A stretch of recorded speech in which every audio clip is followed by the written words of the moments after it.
Welcome back to Ways to Love Your Money. I'm Elisabeth Dawson, and today we're going to have a topic about identity theft.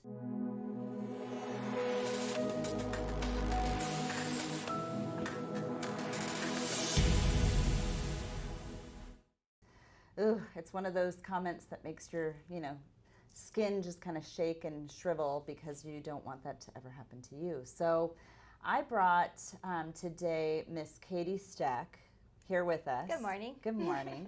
And she's our case manager here at the practice. And, these are things that have affected both of us individually. And we thought we should talk about it because now more than ever, we should probably be a little bit more aware. I think there's a few things we take advantage, or, take for granted, if you will. And, how does it make you feel? Identity theft is a factor. So what we were researching a little bit about was, just in 2019, they said a little over 650,000 people in the United States were affected by identity theft. Wow.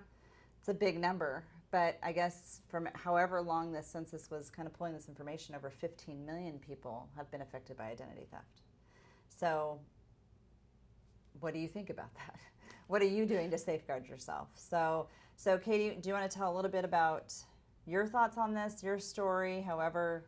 Yeah, I think you hear stories a lot in the news and wherever that this company's information got hacked, but you never think it's going to be you. Mm-hmm. You go through and you're like, was I there? Does that apply to me? And you just hope it doesn't. Yeah. So when it does, you just kind of think, what can I even do about it? A lot of the time, they have my information, and what even how do you even protect yourself? Because you don't know who has it or what they could have done before you even found out. Mm-hmm. And that's the thing, is I think that there's probably professional people out there that's what they do as their crime, and they probably collect a lot of people's information and they try to test a few things. So I know this sounds a little vague, but I'll just tell you a little bit about my personal story. And it was something where, I've had a couple of different things over the years where maybe my debit card was, I don't know how they find it or how they get it, or if it's a machine that they go to and they steal the information. But the interesting thing there is that if you're with a pretty good bank, they're gonna notify you right away and put a theft alert on your account, which I think is amazing. And I know that in the past people would say, well, I just want a credit card, that they would do that too, so it's not my personal money, because then they would drain my account. Well, if you have a good bank, they're going to protect you from that happening. So there's pros and cons to both of those things. But again, in our story was needed to send something to another entity, and literally all the information was in there: the driver's license, the social security number, the address, date of birth, all kinds of different things. And those are the pieces that are most important to make sure we're protecting. And I think we take it a little bit for granted that we don't think anything's going to happen, even if it's sent through UPS or, a certified mailing system. So we're not all, impervious to having something like this happen to us. Right. So what were some of the things that you did to try and protect your credit or your social security number or your bank accounts? What were some of the things that you did to protect that? So I think my story is a little different from yours because I didn't actually have any bank accounts compromised that I knew of. So, the first thing I did was look at all my personal accounts, called the bank just in case, to let them know that there's somebody out there that has my information. So please put on every level of security that you can in case they come checking.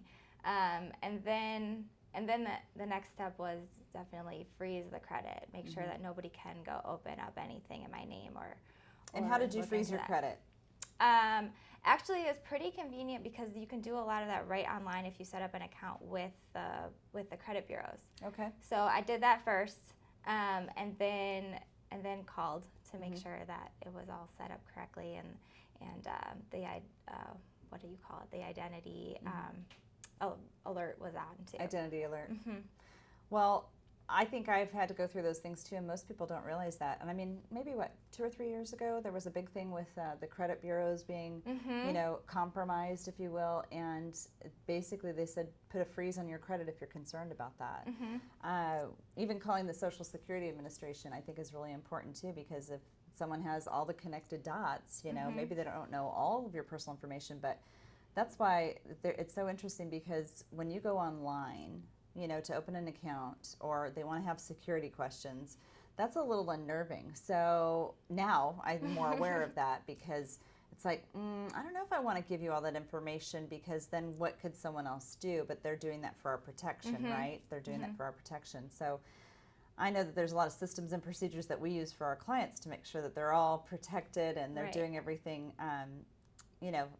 in a safe way. But there are some interesting individuals out there that are looking for what we might have to offer. So anyway, I think that this is an important topic to discover and talk about. I think that there's a lot of identity theft companies that might give you a little bit more caution. I mean, probably one of the most famous ones is LifeLock. There's identitytheft.com. There's identity. .gov, and there's a few different ones. I mean, I was kind of looking at them, but there's like 20 to 30 different ones. But remember, this is kind of a gimmick too. They'll tell you if there's been something, and they'll question if you've actually done it. Right. But everything has a fee. So it's really difficult to try and get your information for free out there. But the 3 credit bureaus will give you at least a credit report one time per year at no cost. And they do communicate with each other, so it was nice to call one and they alerted the others. Yes. So, yeah. And I got secure email or mail to my house saying it was taken care of. So that's good. Yeah. That's really good. So it's an interesting topic to discuss. People are concerned about it more often than not, but maybe we don't think about it so much because we think, oh, that's never going to happen to me. But I guess the one individuals, which Katie and I are kind of not in that demographic so much, but people that have that are most at risk for identity theft are the elder population, college students, and children, which I think is kind of amazing. You wouldn't think children. You wouldn't think children, but I guess that they can take their social security number, create a thread with that, Right, no one's probably checking. No one's probably checking that. They're probably not checking Yeah. it. And when I've actually talked to the police department, they're saying, well, this is going to take a really long time. And I go, we know the information on what happened here, and they didn't necessarily have that same kind of feedback. So we bring this up. I'm sure you all have questions about this. I mean, Katie, were there things that maybe would be worth bringing up as suggestions for people to consider when they're looking at all their information? I think going to Social Security Administration website was very helpful because they did give you just like kind of a checklist of where to go for when, kind of depending on what your situation is, where to go first. Sure. So I think that was really helpful. And I mean, just calling my banks gave me peace of mind to know that at least nobody was going to access my bank accounts because they had every level of security on it. Yes, so. And it's never fun to change a bank account, but it's better to be safe than sorry. Right. It's a whole lot better to be safe than sorry. So if you're someone out there that's actually been affected by identity theft and you want to share some of your thoughts or comments that maybe other people should hear about, because this is not necessarily a subject that's brought up very much, let us know. Put it in the comments. Send us an email at questions@Elisabeth.Dawson.com. We'd love to hear what maybe your suggestions are, or what worked for you, or maybe what you're doing to be precautionary. And if this is more of a topic that you'd like to hear about on the show, I think we'd love to hear your feedback on it. So take care, be safe. No, it's not the end of the world, but protect your information as best as possible. Don't be one of the statistics.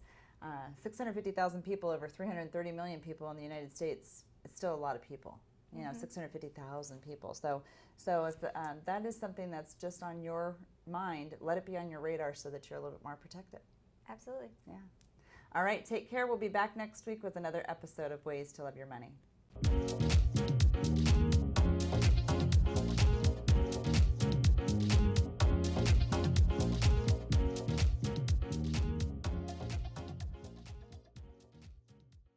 The information provided in this show is for informational and educational purposes only. This show is not investment advice, nor is it intended to address the financial needs of any particular viewer. The opinions expressed on this show are not intended to be an endorsement of any particular investment strategy or service of any other kind. You must make an independent decision regarding investments or strategies mentioned throughout the show.